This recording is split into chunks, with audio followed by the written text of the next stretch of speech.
अगर सिर्फ 14 stock long term के लिए लेने हो तो वो कौन से होंगे? क्यों ये 14 स्टॉक सिर्फ स्टॉक नहीं है, ये इंडिया की नींव है। और अगर आप स्टॉक मार्केट को समझते हो तो ये भी जरूर समझते होगे कि अगर इंडिया ग्रो करेगा तो उसकी नींव ग्रो करेगी, और अगर उसकी नींव ग्रो करेगी तो प्रोबेबिलिटी हाई हो जाती है कि ये 14 कंपनियां उसकी नींव के साथ साथ ग्रो करते हुए दिख सकती है। सबसे पहली इंडस्ट्री है जो आपकी बॉटलों के अंदर है, और उसको कहते हैं जल ही जीवन है। और जो जल है ना, वो इतना इंपॉर्टेंट है कि उसके बिना इंसान ज्यादा दिनों तक भी सरवाइव नहीं कर सकता। तो अगर आप पूरी दुनिया में देखोगे, इवन अगर मैं सिर्फ इंडिया की भी बात करूं, तो जो डेटा सेंटर होते हैं, एआई होते हैं, ये काफी ज्यादा हीट जनरेट करते हैं, और इनको चलाने के लिए, ठंडा रखने के लिए पानी बहुत ज्यादा यूज होता है। और ये कोई भी ऐरा गहरा पानी नहीं यूज करते। ये जो इंडस्ट्री होती है ये अच्छा पानी यूज करती है, और इसके लिए भी वाटर ट्रीटमेंट की जरूरत है। तो इसीलिए जो पहली कंपनी है जो कि इस सेक्टर के अंदर अच्छा काम कर रही है, उस कंपनी का नाम है वाबाग, या फिर WABAG। अगर मैंने इसे सही से प्रोनाउंस नहीं किया तो मुझे प्लीज माफ कर देना। अगर मैं वाटर ट्रीटमेंट या वाटर वेस्ट मैनेजमेंट की बात करूं तो सिर्फ और सिर्फ इंडिया के अंदर इसका साइज 2024 में $2.3 बिलियन हो चुका था, और 2025 के अंदर $2.54 बिलियन क्रॉस कर चुका है। और जो फ्यूचर का प्रोजेक्शन है, ये जो सेक्टर है, ये धीरे धीरे 10.6% से लगातार कंपाउंड हो रहा है। इसी के साथ साथ 2035 तक $6.97 बिलियन के आसपास की मार्केट बन जाएगी। आज से कुछ टाइम पहले एक स्कीम भी लॉन्च की थी गवर्नमेंट ने, जिसको जल जीवन मिशन कहते हैं, और इस स्कीम के अंदर रूरल हाउस होल्ड में 55 लीटर्स पर हाउस के आसपास गवर्नमेंट टारगेट कर रही है कि उन्हें पहुंचाना है। और जल जीवन मिशन का जो बजट एलोकेट किया गया है वो 67,670 करोड़ के आसपास रखा गया है। तो आपको भी पता चल गया होगा कि ये जो मिशन है ये कितना बड़ा है, गवर्नमेंट कितना फोकस कर रही है और आपके लिए कितना ज्यादा इंपॉर्टेंट है। तो इस इंडस्ट्री के अंदर जो कंपनी प्योर प्ले है, इसके ऊपर आपकी नजरें कैसे नहीं होगी। अगर हम इसके मार्केट कैप की बात करें तो 13,000 करोड़ के आसपास का मार्केट कैप है, मतलब एक स्मॉल कैप कंपनी है। 35 का आपको पी देखने को मिलता है। वहीं पे अगर हम इसके टॉप लाइन और बॉटम लाइन की बात करें तो ईयर और नियर लेवल पे टॉप लाइन आपको कंसिस्टेंट ग्रो होता हुआ दिख रहा है, वहीं पे जो बॉटम लाइन है ये भी आपको कंसिस्टेंट ग्रो होता हुआ देखने को मिल रहा है। अगर हम कैश फ्लो की बात करें तो कैश फ्लो भी हमें अच्छा और हेल्दी देखने को मिलता है इस एक कंपनी के अंदर। स्मॉल कैप की कंपनी है, सो वोलेटिलिटी तो आपको देखने को मिलने वाली है। अब जब वाटर वेस्ट की बात कर ली तो दूसरी चीज इससे भी ज्यादा इंपॉर्टेंट है, वो क्या है? वो है ई वेस्ट। जैसे हमारा रिमोट है, हमारा ईसी है, हमारी गाड़ियां हैं, उनके अंदर बैटरीज होती है, और जब ये चीजें खराब हो जाती है हम क्या करते हैं? हम कचड़े के डब्बे में डाल देते हैं। और वेस्ट मैनेजमेंट यहाँ पे इतना स्ट्रांग नहीं है, लेकिन जो ई वेस्ट है, ये वाला जो सेगमेंट है, इसके ऊपर गवर्नमेंट की नजरें हैं, क्योंकि ये वेस्ट काफी ज्यादा प्रोडक्टिव हो सकता है। इसी के साथ साथ इसकी जो डिमांड है ये भी हाई है। इंडिया का जो बैटरी रिसाइकल मार्केट है 2025 में $609 मिलियन के आसपास है, और ये 2034 तक 8.65% के आसपास लगातार ग्रो कर सकता है। 8.5% के CAGR से लगातार ग्रो कर सकता है, और ये माना जाता है कि $1.32 बिलियन का ये हो सकता है 2034 तक। और इसके पीछे कौन है? इलेक्ट्रिक व्हीकल, क्योंकि जो इलेक्ट्रिक व्हीकल है उसके अंदर बड़ी बड़ी बैटरीज लगती है, और बैटरी की जो लाइफ होती है वो नॉर्मली कितनी होती है? 4 साल 6 साल के आसपास। इसके बाद जो बैटरी होती है उसकी कैपेसिटी खत्म हो जाती है, और गवर्नमेंट भी इसके अंदर काफी बढ़ चढ़ के हिस्सा ले रही है और प्रमोट कर रही है। जैसे कि इंडियन गवर्नमेंट ने एक सर्कुलर जारी करा जहां पर एक हाई प्रायोरिटी एजेंडा को असाइन किया गया, मतलब 2026-2027 के एंड में जितनी भी बैटरी वेस्ट होती है उनमें से एटलीस्ट 90% जो रिसाइकल वाला पार्ट है वो आपको निकालना है। ये रूल बना दिया है गवर्नमेंट ने। इसके अंदर कौन कौन से मटेरियल आते हैं? जैसे कि लिथियम हो गया, लेड हो गया, कोबाल्ट हो गया, निकल हो गया। ये स्ट्रिक्टली बोला गया है कि इन सारी चीजों को आपको रिकवर करना है जो भी ई वेस्ट हो रहा है। और इस सेक्टर के अंदर एक प्योर प्ले है जिस कंपनी का नाम है ग्रेविटा इंडिया। इसका जो मार्केट कैप है 13,000 करोड़ के आसपास का है। स्टॉक का पीई 35 के आसपास का है। अगर हम इसके top line and bottom line की बात करें तो आप देख सकते हो टॉप लाइन यहाँ पे कंसिस्टेंट ग्रो हो रहा है, वहीं पे जो बॉटम लाइन है इसके अंदर भी आपको कंसिस्टेंसी के साथ बॉटम लाइन भी ग्रो होता हुआ देखने को मिल रहा है। अब ये वाली जो कंपनी है ये इतनी इंपॉर्टेंट इसलिए है क्योंकि रिसाइकल इंडस्ट्री बढ़ने वाली है, ईवी का बूम चल रहा है। अब देखो सबसे इंपॉर्टेंट चीज, अगर आपको ये वीडियो पसंद आ रही है मेरे भाई, तो सबसे पहले वीडियो को लाइक और चैनल को सब्सक्राइब कर दो। रिसर्च करने में, ऐसी वीडियो आसान भाषा में लाने में मेहनत लगती है, हेल्प हो जाएगी मेरी अगर आप सब्सक्राइब या फिर वीडियो को लाइक करोगे तो। आगे चलते हैं। अब जिस कंपनी के बारे में मैं डिस्कस करने वाला हूं ये बहुत इंपॉर्टेंट है आपके और मेरे लिए। देखो तबीयत किसी की कभी भी खराब हो सकती है, और तबीयत खराब होने के बाद मेडिसिन कितनी जल्दी आप तक पहुंचेगी? क्या मेडिसिन शॉप आपके पास है जिसको हम केमिस्ट कहते हैं और बाहर फार्मेसी कहा जाता है? और इंडिया हो या फिर यूएस, ये इंडस्ट्री हमेशा कंजेस्टेड रहती है।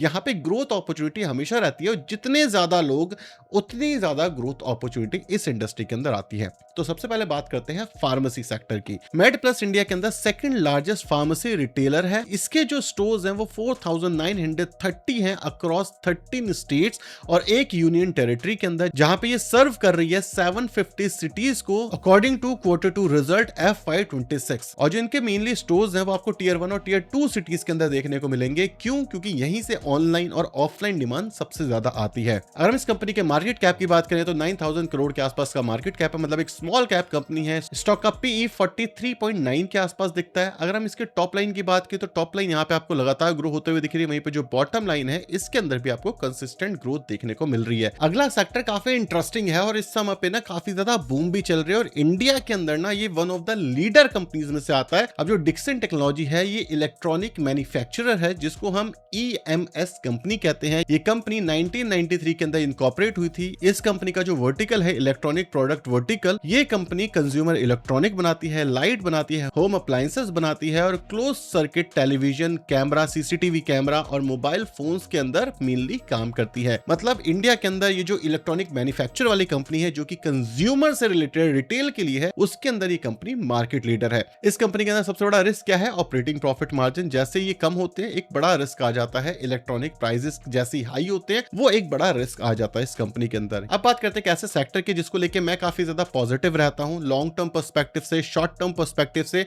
मुझे लगता है कि लॉन्ग टर्म में ये सेक्टर इंडिया के अंदर अच्छा कर सकता है। अगेन मैं ये डिस्क्लेमर देना चाहता हूं कि मेरी खुद की भी पोजीशन होगी इस सेक्टर के अंदर और कोई बाइंग और सेलिंग रिकमेंडेशन नहीं है। देखो इंडिया के अंदर एयर क्वालिटी खराब है। अब जहां पे मैं हूं वहां पे 100+ के आसपास का AQI अभी चल रहा है। पानी खराब है, जैसे मैंने आपको दिखाया था स्टार्टिंग में ही 1500 TDS लेवल आ गए हैं और खाने की तो आप क्या ही बात करोगे। हमें रिसेंटली बोला गया जापान की साइड से कि आम आपके खराब है, हम इंपोर्ट नहीं कर सकते।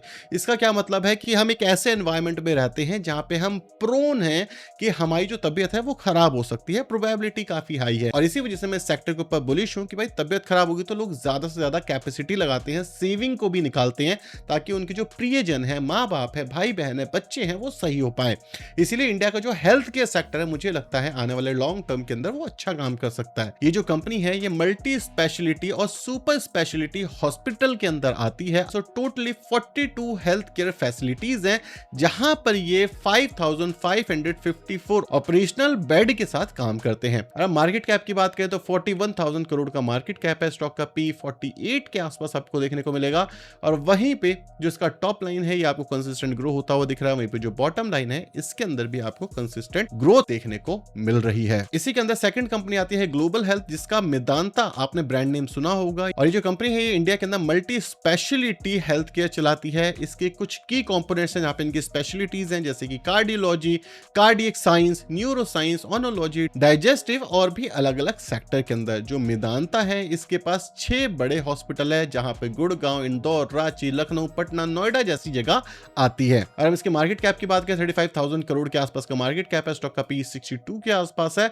मतलब एक मिड कैप साइज की कंपनी है। अगर हम टॉप लाइन की बात करें तो लगातार ग्रो हो रहा है। वहीं पे जो बॉटम लाइन है इसके अंदर भी हमें लगातार ग्रोथ देखने को मिल रही है। अब बात करते हैं कैसे सेक्टर की जिसको लेकर के अंबानी भी काफी ज्यादा पॉजिटिव है। वो सेक्टर है NBFC फाइनेंस, AMC, ये वाला सेक्टर, क्योंकि इसके अंदर जो इंडिया की ग्रोथ स्टोरी है ये छुपी हुई है। जैसे जैसे इंडिया का पर कैपिटा इनकम बढ़ेगा, लोग इन्वेस्ट करना चाहेंगे तो AMC कंपनी को फायदा होगा। इसी के साथ साथ अगर पर कैपिटा इनकम बढ़ती है, कंजम्पशन बढ़ता है, एस्पिरेशन क्लास हमारा बढ़ता है, मतलब क्या है ज्यादा से ज्यादा लोन लिए जाएंगे। इसी वजह से HDFC बैंक और ICICI का रिसेंटली रिजल्ट आया वो हमें काफी अच्छा देखने को मिलता है। इस कंपनी का नाम है जियो फाइनेंशियल। इसका जो मार्केट कैप है वो 1,57,000 करोड़ के आसपास का देखने को मिलता है और जो स्टॉक का PE है 76 के आसपास है। एक टाइम पे 100 के PE के आसपास भी चल रहा था। क्या PE काफी ज्यादा है? हाँ, मेरे हिसाब से PE ज्यादा है, लेकिन फाइनेंशियल सर्विसेज में PE से ज्यादा इंपॉर्टेंट होता है प्राइस टू बुक और रिटर्न ऑन एसेट, जो कि मुझे लगता है डिसेंट वैल्यूएशन के आसपास है। अगर हम रीसेंट बात करें तो रीसेंट अच्छा खासा करेक्शन में चल रहा है, लेकिन जो टॉप लाइन है वो आपको कंसिस्टेंट ग्रो होते हुए दिख रही है।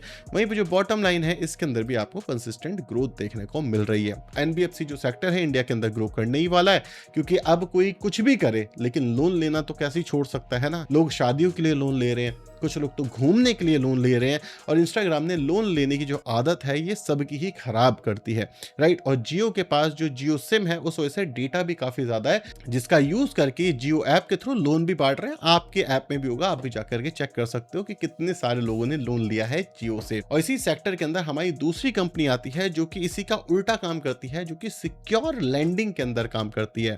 इंडिया चाइना के पास सबसे ज्यादा क्या है? पैसा। शायद नहीं, लोगों के पास इतना पैसा नहीं होगा, लेकिन इनके पास सोना बहुत ज्यादा है। जो हमारे घर की लेडीज होती हैं वो भी काफी सारा सोना छुपा करके रखती हैं अपने डब्बों के अंदर, राइट। तो इसीलिए जो सोना है वो एक ऐसे एसेट की तरह काम करता है जो कि बुरे टाइम में काम आता है। और इसी वजह से जो गोल्ड लोन वाला सेगमेंट है वो one of the safest NBFC category में से आता है, क्योंकि उसके बदले सोना पड़ा है। अगर कोई इंसान लोन नहीं दे पा रहा तो जो कंपनी है वो सोने को बेच करके रिकवरी कर सकती है। इसीलिए हम बात करने वाले हैं मुथूट फाइनेंस की। अगर हम बात करें इसके मार्केट कैप की, तो एक लार्ज कैप की कंपनी है, 1,19,000 करोड़ के आसपास है। इसका जो पीई है वो 11 के आसपास का है, प्राइस टू बुक 3.06 और रिटर्न ऑन एसेट 6.46 के आसपास, जो कि काफी ज्यादा बढ़िया हमें देखने को मिलता है। इसी के साथ साथ अगर हम बात करें टॉप लाइन की, तो वो लगातार ग्रो होते हुए दिख रही है। जो बॉटम लाइन है ये भी रिसेंटली अच्छे तरीके से ग्रो हुई, जब जो गोल्ड है उसके प्राइसेस काफी ज्यादा बढ़ गए। लेकिन क्या गोल्ड इसी तरीके से ग्रो कर सकता है? क्या ऐसा तो नहीं है कि गोल्ड यहां से 50% गिर जाए? जब ये शंका पैदा हुई तो इस स्टॉक के अंदर एक अच्छा खासा 25 से 30% का करेक्शन हमें देखने को मिला।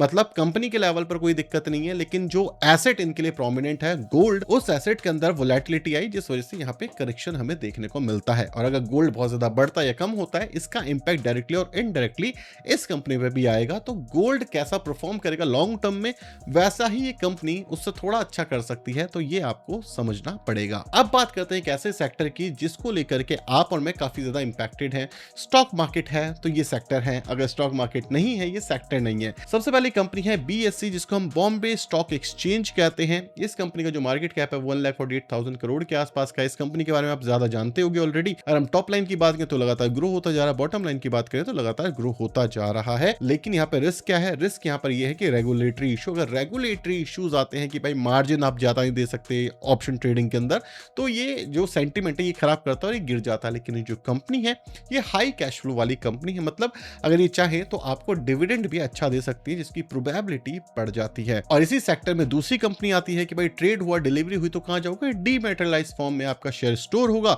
और इसके लिए दो ही कंपनी है, सीडीएसएल, एनएसडीएल। आज हम बात कर रहे हैं सीडीएसएल की।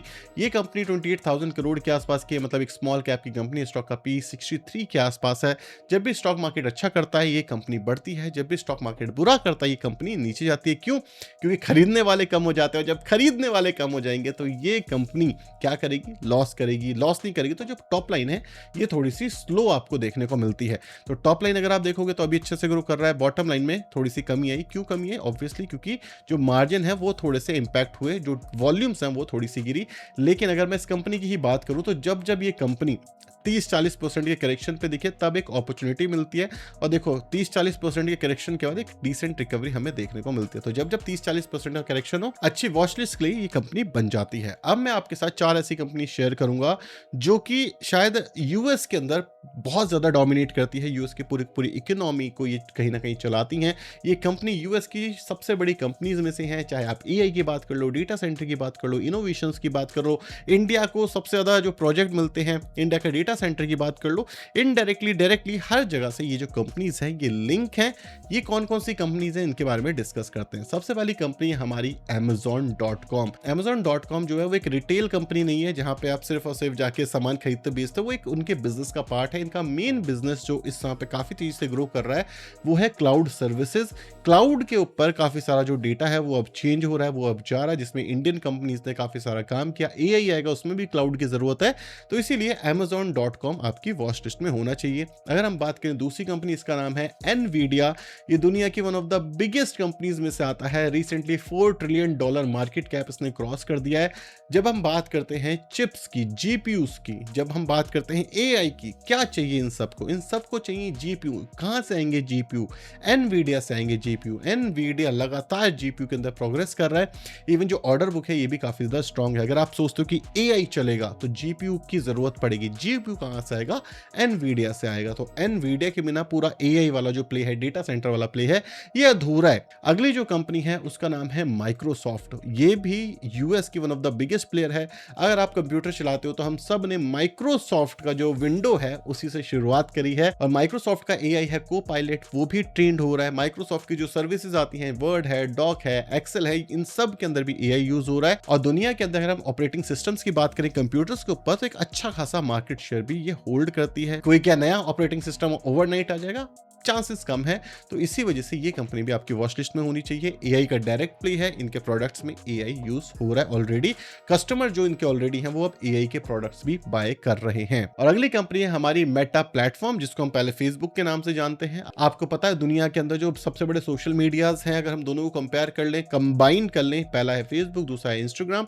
कौन यूज करता है? हम सब यूज करते हैं। किसका है? मेटा प्लेटफॉर्म का है। तो ये वो 14 स्टॉक थे जो कि मेरी वॉच लिस्ट में है। लॉन्ग टर्म पर्सपेक्टिव के साथ मुझे लगता है कि इनके बिना बिजनेसेस चलना थोड़ा मुश्किल हो जाएगा। तो मुझे लगता है कि लॉन्ग टर्म पर्सपेक्टिव से ये जो कुछ कंपनीज हैं ये वॉच लिस्ट में जरूर होनी चाहिए। अगेन मैं बोलूंगा कोई बाइंग और सेलिंग रिकमेंडेशन नहीं है, ये मेरी लिस्ट है। आपकी कौन सी है आप मुझे कमेंट सेक्शन में जरूर बताना। क्यों है वो लिस्ट ये भी बताना। इसी के साथ साथ अगर आपको एआई डेटा सेंटर इंडिया के अंदर कौन कौन से प्रॉक्सी प्ले ये जानना है, ये वाली वीडियो देख लो, आपको काफी कुछ सीखने को मिलेगा।